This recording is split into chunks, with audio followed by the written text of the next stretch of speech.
नमस्कार।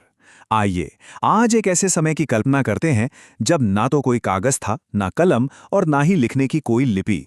लेकिन सोचिए, उस दौर में भी एक ऐसी चीज का जन्म हुआ जिसमें पूरे ब्रह्मांड, प्रकृति और मानवता का गहरा ज्ञान छुपा था। एक ऐसी धरोहर जो हजारों सालों तक बिना किसी लिखित रूप के सिर्फ सुनकर और याद करके जिंदा रही। आज के इस विश्लेषण में हम उस प्राचीन रहस्य और ज्ञान के स्रोत की गहराइयों में उतरेंगे। तो शुरुआत एक बिल्कुल सीधे से सवाल से करते हैं।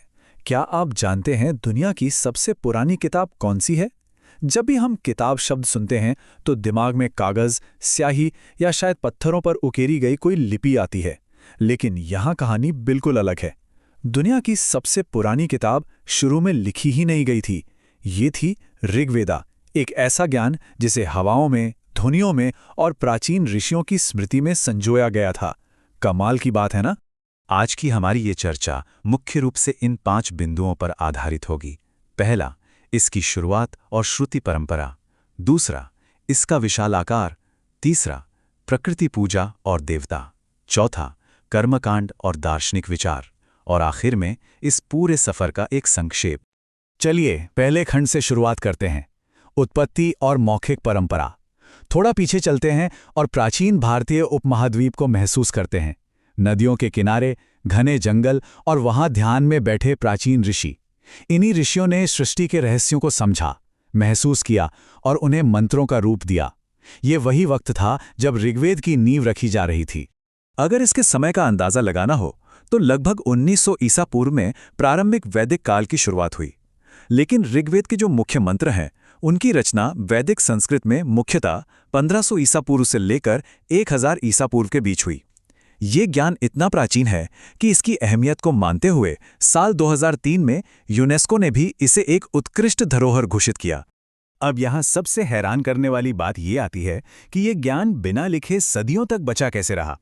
इसे कहते हैं त्रुटिहीन मौखिक संरक्षण। प्राचीन ऋषियों ने एक ऐसी बेजोड़ तकनीक बनाई थी जिसमें हर एक शब्द को बिल्कुल सही स्वर, पिच और ध्वनि के साथ याद किया जाता था। एक गुरु से उसके शिष्य तक पीढ़ी दर पीढ़ी ये मंत्र बिना किसी बदलाव के आगे बढ़ते गए। इंसानी दिमाग का ये एक ऐसा चमत्कार है जिसे पढ़कर सदियों बाद भी आश्चर्य होता है। अब आते हैं दूसरे खंड पर, संरचना और आकार। जब इस बिखरे हुए ज्ञान को सालों बाद एक जगह संकलित किया गया तो इसकी शानदार व्यवस्था सामने आई। इसका स्केल सच में विशाल है। प्योर ऋग्वेद को 10 बड़ी किताबों या खंडों में बांटा गया है और इन हिस्सों को मंडलास कहा जाता है। इनमें से ज्यादातर मंडलास अलग अलग प्राचीन ऋषि परिवारों द्वारा रची गए हैं, जैसे विश्वामित्र, वामदेवा, अत्रि और वशिष्ठ। इसे बिल्कुल एक विशाल पुस्तकालय की 10 अलग अलग किताबों की तरह समझिए। और इन 10 मंडलों के अंदर कुल 1028 सूक्त हैं। सूक्त का अर्थ होता है अच्छी तरह से कही गई बात।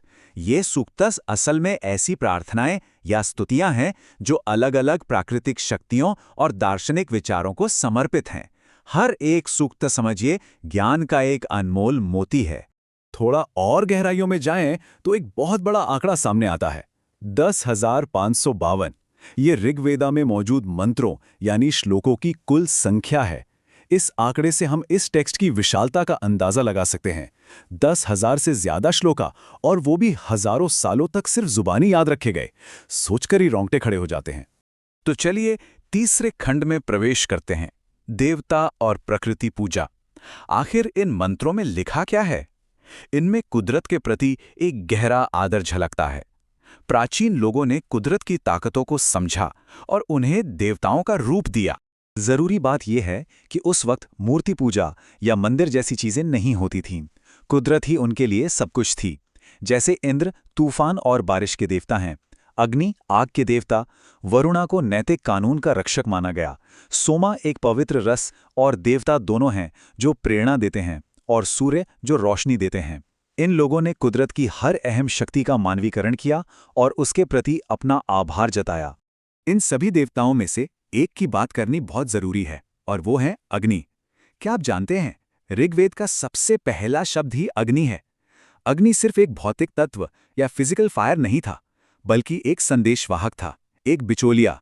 इंसान आग में जो भी आहुति डालता था, ऐसी मान्यता थी कि अग्नि उसे अपनी लपटों के जरिए आसमान में बैठे देवताओं तक पहुंचाते हैं।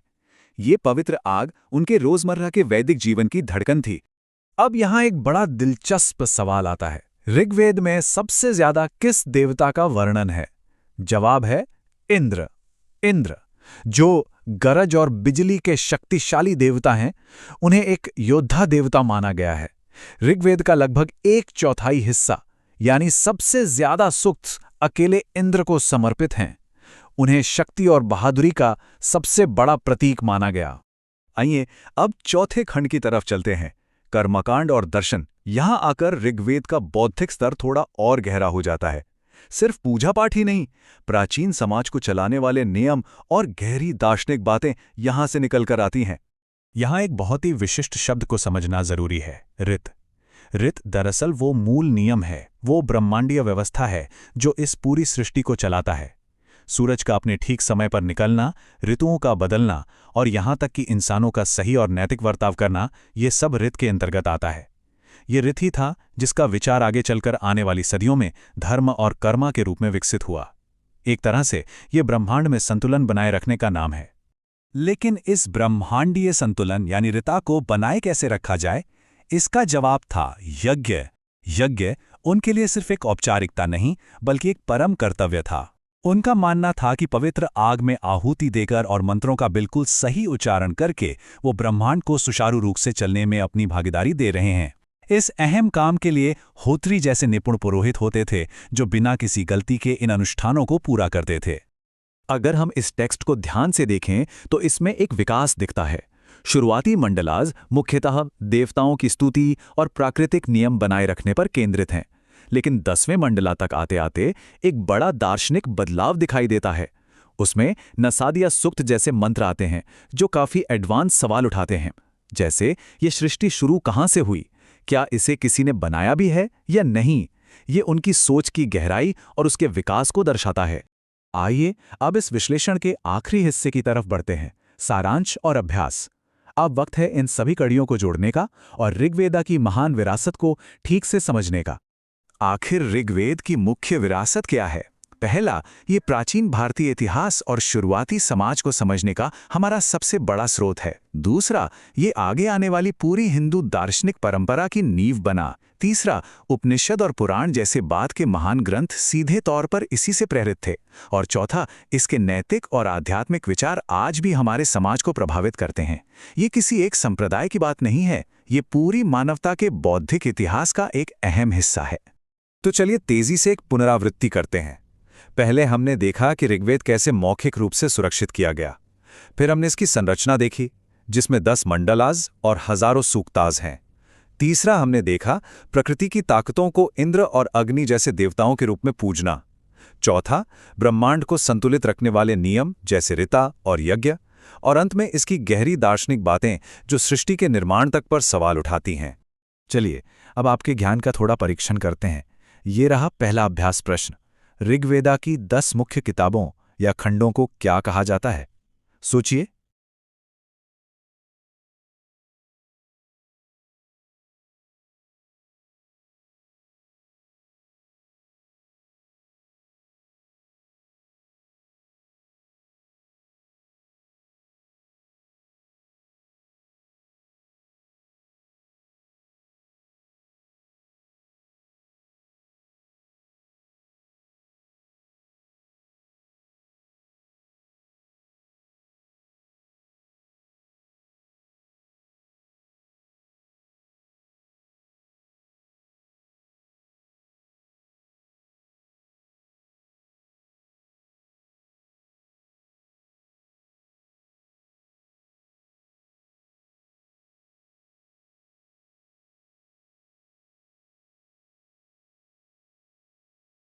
बिल्कुल सही जवाब है मंडलाज।